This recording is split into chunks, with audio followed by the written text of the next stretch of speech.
industrial pioneers that really equals Harting for me.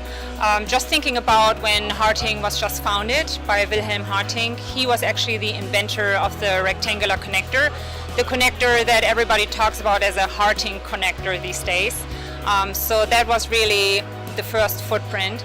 And then the second generation took this rectangular connector and made it modular.